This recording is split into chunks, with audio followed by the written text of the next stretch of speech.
Hello, welcome to episode number 4 of Property Done Properly, Century 21's all new podcast, available on Spotify and our YouTube channel as well. So please feel free to pick those up. So today I have Chloe. Chloe is our social media expert. She works with us on a freelance basis and has done so now for probably about 18 months. Hi, Chloe. How are you? I'm good, thank you. How are you? Good. Nice to see you again. You So, too. Chloe, just give us a brief introduction as to who you are and what you do.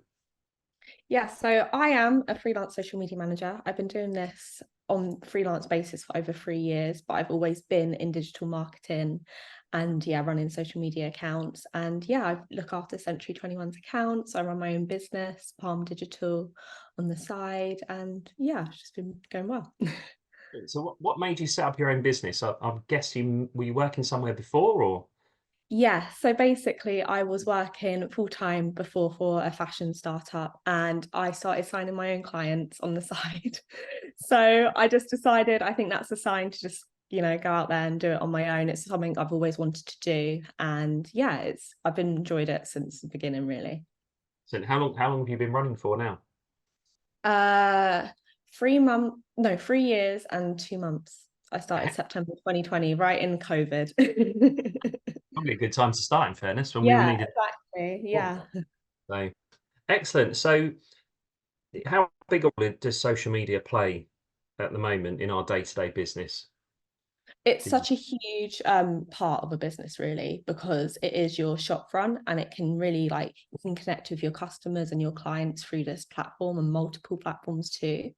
And there's so many different platforms you can use to utilize different reach and, like, really boost your engagement. So from a business point of view, just in general, like, social media is key to, like, just growing and just driving sales and leads, etc. Okay. So I think one of the biggest things, obviously, if we want brand awareness, is how we increase our followers and potentially our post views as well. So what advice could you give to somebody wanting to increase their followers on their social media platforms?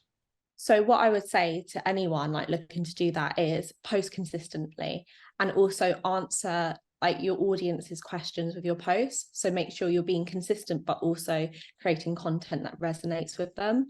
That will hopefully improve your engagement and then knock on effect on your following. But I always say, like, followers are great, but having a really engaged community is a better, because at least you are speaking to them directly, as opposed to having thousands of followers and very low engagement. Yeah. Okay. Well, what sort of is it varied content? If somebody was going to put something together, would you be looking at a post, like a worded post, and then a video, and then graphics, or what's Yeah. your Yeah. what gets the most impact Yeah, on the? so at the moment, I feel like video content is very, like, key within a strategy. A lot of people are watching really short form videos, but also longer form videos like YouTube and bits like that. Also in places like LinkedIn, carousel posts do really well, and same on Instagram, just because it encourages engagement and just people to interact with your content. So I feel like at the moment, I'm seeing trends in video content and carousel content that is proving really popular. Yeah. And what about, like, you can boost posts, can't you, for a nominal Yeah. fee? Is there a lot of benefit to doing that as well? I think there is. I'm personally focused in organic reach, but like boosting posts, I've seen it before on clients' accounts where it can help with followers, it can help boost your reach, but there needs to be a bit of a strategy behind it. And I would say do some like testing as well, like with different budgets and different audience sectors, and then just seeing what really works for you. I guess probably in the housing industry, the postcode search and Yes, maybe age exactly. group of people we're trying to hit, I guess Yes, would probably be better for us. yeah, definitely. And like, locations and bits like that, or interests. You can really be like quite specific with your audience. Okay. And how often should we post? I know myself have been doing quite a bit more work on LinkedIn over the last sort of month or two while we've been doing the podcast and ththings. I think you can go too much, can't you? But and then Yeah. alternatively go the other way and not do enough. Uh, Yeah, so what's if I was so I was going to say if I was starting up today, Century 21 office or another business, how would I be posting now as compared to 3 months down the line or 6 months down the line or a year down the line? What would you so say? what, yeah, so I would say if you've got the content, aim for at least 3 posts a week and try and vary what sort of content you're posting. So for like a LinkedIn page, which is maybe a personal LinkedIn page, but you still want to promote business, maybe do a mix of personal posts as well as business related posts too. If you do have quite a lot of content, I would maximum 5 posts a week, absolute maximum. Otherwise, you're just going to spam people and people are going to switch off. Yeah. But on like platforms like Instagram, if you've got if you are happy to use Instagram stories and you've got quite a lot of content on there, share it on there, because stories don't last more than 24 hours. That way you can kind of still keep on people's forefront of their minds and bits like that. But yeah, for places like LinkedIn, Instagram, and even Facebook, I would say about 3 posts a week minimum. And what would be the best days to post? Oh, Is that really varies because it depends. It really depends. And like that goes into like analytics and insights. But like for more like B2B, like business related sort of accounts, I always just post Monday to Friday. If you do have like a e-commerce account, then that would be more weekends as well. But yeah, Monday to Friday seems to work well for us at the moment, like with the Century 21 accounts. Especially with LinkedIn, just because you have to think, when are people going to be using these platforms? And typically you probably won't be on LinkedIn on a Sunday maybe, but you're going to be more on it during the week, and even like times like lunchtime when people have a bit more downtime as well. Instagram might be better maybe in the evenings or early in the morning. Yeah, you just got, again, just test when your audience is like on Yeah, the okay. account. And you can get that, particularly on LinkedIn, I've noticed, from the impression side of it, can't you? You can see when your Yeah, impressions up at certain times.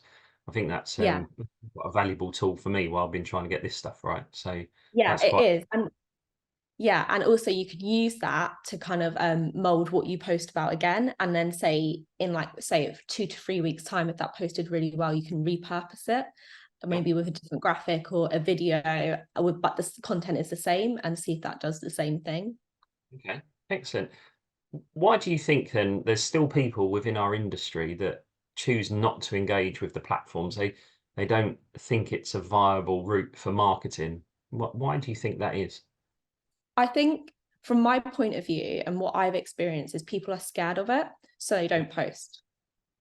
So if they don't know how to use it, they will never use it really. And I think it is that thing where it's like a blank piece of paper, so to speak, where you don't know what to say and like how to say it, whether it looks good. And I think people tend to overthink things a lot. yeah. And you need to think this post is only going to be seen for maybe 3 seconds, maybe 10 max if it's a video. So stop overthinking and just start posting, because there's so many users on social media and it's a free platform to use to promote your business. Like, it's just key. I think we were messing around one of our sessions in with AI, weren't we? And things you can speak into or type into, I want a description of. So that's something you could use, isn't it? If you said, I want to do a post on a particular type of property I'm after or a particular type of buyer, that's something you could potentially engage with if you're struggling. Would that work? Yeah, I think it does work, but I wouldn't take the words literally. I would just take pieces of the sentence and mold it into what you would say. But Yeah. even for things like using it, like I sometimes use it as like a team member. So when I'm like looking for ideas, because I work on my own, I will ask it ideas and see if there's anything I've missed. Yeah. And like it's quite a good tool just to get you thinking like in different sides of, specters and like whatever. But yeah, definitely try it. I think, yeah, just using AI does help, but don't take it literally. So something that, although I think I'm reasonably okay with social media, something I always get in a muddle and get round the wrong way is my hashtags and my ats. So what's the most important ones to have? And really, what would be the benefit of adding those in? Why would we do that? So with hashtags, think of hashtags as kind of like overviewing your content or briefing your content with keywords. So it's quite good for like search results and people just looking at things within that sector. So hashtags, I would say, are more important maybe than the at mentions, but an at mention would only be really used if you are collaborating. So if you are doing a post with someone or sharing something from another company, that's when you would use an at mention. But yeah, with hashtags, it's really like useful to use them within your post, because yeah, it's just pulling out those keywords and make it more searchable. Yeah.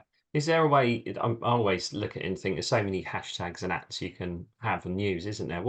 you don't want to have too many. You wouldn't want to do a post with 20 hashtags in it, but what would be recommended on a bottom of a post? How many would you put on, would you say? So yeah, so for LinkedIn, I always say about 5 to 7 max hashtags, really precise, and make sure people are using them. So you can just search the hashtags on another browser via the search thing on LinkedIn.